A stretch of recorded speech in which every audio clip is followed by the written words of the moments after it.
बिस्मिल्लाहिर्रहमानिर्रहीम। Welcome to Hammad online. हमारा आज का जो टॉपिक है वो माइक्रोसॉफ्ट वर्ड 2016 के अंदर यहाँ पे लेआउट में है मार्जिन्स और ओरिएंटेशंस और पेज साइजेस हम सेट करेंगे। सबसे पहले बढ़ते हैं मार्जिन्स की तरफ। तो यहाँ पे ये मार्जिन्स का ऑप्शन आपको मिलेगा। बाय डिफ़ॉल्ट आप होम पे मौजूद होंगे। यहाँ पे मेन्यू बार पे आप जैसे ही लेआउट पे क्लिक करते हैं तो यहाँ पे आपको एक मार्जिन्स का ऑप्शन नज़र आता है। मार्जिन्स पे आपको डेफिनेटली जैसे ही क्लिक करेंगे तो एक ड्रॉप डाउन लिस्ट आपके सामने ओपन होगी। यहाँ normal, narrow, moderate, wide, mirrored और ऑफिस 2003 जो है ये मार्जिन आपके पास सामने सेट है। ये सारे इफेक्ट्स अप्लाई करने से पहले हम एक छोटा सा काम करते हैं ताकि हमें ये सारे इफेक्ट्स और बेहतर तरीके से नज़र आ सकें। मैं आ रहा हूँ डिज़ाइन मेन्यू पे और यहाँ पे पेज का कलर कोई चेंज कर रहा हूँ। कोई लाइट सा पेज कलर सेट कर रहे हैं और इसके साथ अगर मुनासिब हो तो पेज को बॉर्डर भी ऐड कर देते हैं ताकि हमें जो इफेक्ट हम इसके ऊपर लगा रहे हैं वो ज़्यादा क्लियरली नज़र आए। मैं दोबारा आ गया हूँ लेआउट मेन्यू पे। अब देखते हैं कि इन मार्जिन्स का इफेक्ट हमारी डॉक्यूमेंट के ऊपर कैसे पड़ता है। मार्जिन्स पे मैं क्लिक कर रहा हूँ। यहाँ पे सबसे पहले नॉर्मल नॉर्मल आप देखें तो बाय डिफ़ॉल्ट ये इक्वल स्पेसेस इसकी from left side, from top side, from right side and from bottom side, her side से इसकी एक जैसी स्पेस है बॉर्डर के साथ से। इन स्पेसेस को हम चेंज भी कर सकते हैं। एक जैसी स्पेस जो आपको नज़र आ रही है that is 1 inch from top, 1 inch from left, 1 inch from bottom and 1 inch from right position. जैसे नैरो पे हम क्लिक करेंगे तो ये डेफिनेटली 0.5 इंचेस आपको हर साइड से नज़र आ रहा है। जैसे इसके ऊपर हम क्लिक करते हैं तो आपको 0.5 इंचेस स्पेस नज़र आ रही है इसके साइड से। अब देखें तो पेज के साथ से ये जो खाली जगह आपको नज़र आ रही है ये 0.5 है। इसी तरह से आप इसको मॉडरेट और डिफरेंट इसकी जो पोजीशंस हैं वो सेट कर सकते हैं। यही नहीं, हम अगर यहाँ पे इसको नैरो में सेट कर देते हैं या कोई भी आओ आप इसका टेम्पलेट उठा लें, इसका कोई भी साइज़ उठा लें और हम कस्टम सेटिंग्स में इसके आ चुके हैं। तो कस्टम से आप क्या कर सकते हैं कि खुद से भी पेज को सेट कर सकते हैं। फॉर एग्जांपल मुझे टॉप से 1 इंच नहीं चाहिए, मुझे टॉप से 2 इंचेस चाहिए कि 2 इंचेस जगह है वो टॉप से छुट जाए। यहाँ पे टॉप पोजीशन से जो पेज है वो 2 इंचेस और फिर इसी तरह से बॉटम से भी मुझे 2 इंचेस चाहिए। तो यहाँ पे पेज के ऊपर भी अगर आप देखें तो ये इफेक्ट अप्लाई होता हुआ आपको नज़र आता है। लेफ़्ट से मुझे इतनी पोजीशन चाहिए, राइट से इतनी पोजीशन चाहिए। जैसे इस इफेक्ट को हम ओके करेंगे तो अब यहाँ पे देखें टॉप और इस पेज के बॉटम पे ज़्यादा स्पेस आ गई है। ऑलमोस्ट 2 इंच स्पेस जो है वो पेज ने ऑक्यूपाई कर लिया जो बिल्कुल एम्प्टी है। हम अगेन कस्टम मार्जिन्स में जा रहे हैं, यहाँ पे क्लिक किया और इससे वापस 1 इंच पे लाते हैं। आप इस तरह से भी कर सकते हैं और आप डायरेक्टली कीबोर्ड से ये चीज़ टाइप भी कर सकते हैं। जैसे ही आप टाइप करेंगे, ओके करेंगे तो वो चीज़ इफेक्ट लग जाएगी। यहाँ पे एक बड़ी इंटरेस्टिंग मैं आपको पोजीशन जो बता रहा हूँ that is gutter position and gutter size. Gutter position basically होती है बाइंडिंग के लिए। जब आप उस चीज़ को स्टेपल कर रहे होते हैं या उस चीज़ को बुक्स को अक्सर आप बाइंड करते हैं तो ये गटर पोजीशन हमारे सामने आती है। जैसे ही गटर पोजीशन पे हम क्लिक करते हैं तो यहाँ पे ये वाली चीज़ आपके सामने आ रही है। इस पोजीशन को मैं ज़्यादा कर रहा हूँ तो आपको ये चीज़ इस साइड पे नज़र आएगी जो मोस्टली पेज की बाइंडिंग में ये चीज़ आ जाती है। इस पेज को मैं गटर पोजीशन दे रहा हूँ ऑलमोस्ट 1 इंच। 1 इंच क्या होगा, अब ये चीज़ इस साइड से डेफिनेटली लेफ़्ट साइड से ये जो पोजीशन है ये पेज की एक्स्ट्रा छूट जाएगी ताकि अगर हम बाद में इस बुक को बाइंड कर रहे हों तो हमारी जो टेक्स्ट है या हमने जो कुछ इसके अंदर लिखा है वो कहीं पे छुप ना जाए। और इसकी पोजीशन आप लेफ़्ट, राइट, टॉप, बॉटम हर तरफ से, बाइंडिंग तो कहीं से भी हो सकती है, मोस्टली इसे बाइंडिंग पर्पजेज़ के लिए ही यूज़ किया जा सकता है। तो ये आप पोजीशन सेट कर सकते हैं। बाय डिफ़ॉल्ट ये लेफ़्ट है।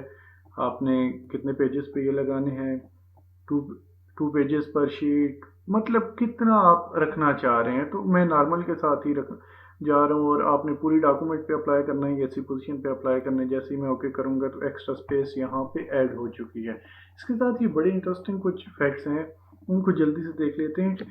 जैसे आप पेज को रोटेट कर सकते हैं लिखते हुए, यहाँ पे पोर्ट्रेट आ रहा है और लैंडस्केप, दो मोड्स हैं आपके पास। जैसे ही लैंडस्केप आप ये फीचर आप मोबाइल पे फोटोग्राफी कर रहे होते हैं तब भी ये फीचर आपके सामने आता है। पोर्ट्रेट मोड में यहाँ पे आप इसको देख सकते हैं, और यही सारे फीचर आप बड़े मज़े से प्रिंट प्रीव्यू में भी देख सकते हैं। जैसे ही आप Ctrl+P करते हैं तो इस तरह की सेटिंग्स आपके सामने ओपन होती हैं, यहाँ पे कंप्लीट पेज आपको नज़र आ रहा होता है। तो यहाँ पे अगर देखें तो ये सारी सेटिंग्स आपको यहाँ पे भी नज़र आएंगी। अच्छा, यहाँ पे इसके साथ ये पेज सेटअप है, इसके साथ कुछ एक्स्ट्रा फीचर्स भी ऐड हैं कि अगर आप प्रिंट करना चाह रहे हैं तो कैसे आप प्रिंट करेंगे, किस पेज के ऊपर प्रिंट करेंगे। अभी जो सेटिंग सेव है वो लेटर पेज पे सेव है। अगर हम इसे A4 पेज में लेके जाना चाहें तो डेफिनेटली यहाँ पे क्लिक करेंगे तो पेज का साइज़ चेंज हो जाएगा। इसे मैं थोड़ा पेज को 1 पेज एट अ टाइम आपको डिस्प्ले करा रहा हूँ। इसके साथ प्रिंट की कुछ प्रॉपर्टीज़ यहाँ पे जल्दी से देख लेते हैं और वापस फिर पेज साइज़ की तरफ हम चलते हैं कि आपको कोलेटेड अगर पेजेस चाहिए तो यहाँ पे क्या होगा कि पेज नंबर 1 2 3 इस तरह से पूरा एक सेट बनेगा। पहले पहला पेज प्रिंट होगा, फिर दूसरा, फिर तीसरा, फिर अगेन पहला पेज, फिर दूसरा, फिर तीसरा। और यहाँ पे क्या होगा कि नंबर ऑफ़ पेजेस, आपने नंबर ऑफ़ कापीज़ जितनी भी रखी हैं वो एक साथ एक ही पेज प्रिंट होगा। फॉर एग्जांपल आपको पेज नंबर 1 10 टाइम्स चाहिए तो इस सेटिंग के साथ आपको पेज नंबर 1 सबसे पहले प्रिंट होकर नज़र आएगा, फिर सारा पेज नंबर 2, फिर अगेन पेज नंबर 3, और इस तरह से आप आगे चलते जाते हैं। यहाँ पे प्रिंट के अगर मेन्यू में आप देखें तो आपको सारे पेजेस प्रिंट कराने हैं। अगर सारे नहीं कराने, फॉर एग्जांपल मुझे 1 से लेके 5 तक प्रिंट कराने हैं तो इस तरह से आप लिख दें। अगर आपको इस तरह से भी नहीं चाहिए, फॉर एग्जांपल आपको 1 2 और फिर 5 चाहिए तो 1 2 और 5 इस तरह से कॉमा से सेपरेट करके आप लिख सकते हैं। और ये नॉर्मल। और अगर आपको एक ही पेपर के ऊपर एक से ज़्यादा पेजेस के प्रिंट चाहिए तो वो भी आप यहाँ से ले सकते हैं। बाय डिफ़ॉल्ट तो इसकी सेटिंग 1 पेज पर शीट होती है, लेकिन आप 2 पेजेस पर शीट, 4 पेजेस पर शीट, 6 पेजेस पर शीट, ये आपको प्रीव्यू यहाँ पे नहीं नज़र आएगा। लेकिन आप जब इसकी हार्ड कापी लेके आएंगे, जब ये प्रिंटर से ये चीज़ बाहर नज़र आएगी तो आपको ये ज़्यादा पेजेस जितने आपने सेट किए होंगे वो आपको यहाँ पे नज़र आएंगे। मैं एस्केप के साथ वापस जा रहा हूँ अपनी सेटिंग्स पे। जो हम पेज साइजेस थे इसको डिस्कस करते हैं। पेज साइजेस बेसिकली डिस्टिंग्विश होते हैं यहाँ पे इनकी इन पोजीशन से। अब लेटर जो पेज साइज़ है वो 8.5 इंचेस वाइड है और लेंथ में 11 इंचेस है। जो मोस्ट कॉमनली दूसरा पेज यूज़ होता है दैट इज़ A4 पेज, और ये देखें तो 8.27 इंचेस बाय 11.69 इंचेस जो है इसकी लेंथ है। और भी पेजेस यूज़ होते हैं। अब देख लें यहाँ पे A3 पेज होगा तो इससे डेफिनेटली बहुत बड़ा होगा। जो मोस्ट कॉमनली यूज़ हो रहा है, ऑफिशियल यूज़ हो रहा है, वो लेटर और A4 यूज़ हो रहा है। और मैं आपको ये रिकमेंड करूँगा जब भी आप टाइपिंग कर रहे हो तो सबसे पहले इस पेज का जो साइज़ है वो एडजस्ट कर लें, और मेरी रिकमेंडेशन के साथ जाएंगे तो आप A4 जो पेज है उसके साथ ही जाएं, क्योंकि इसकी जो प्रिंट आउट है वो आपको बहुत ही अच्छा मिलता है।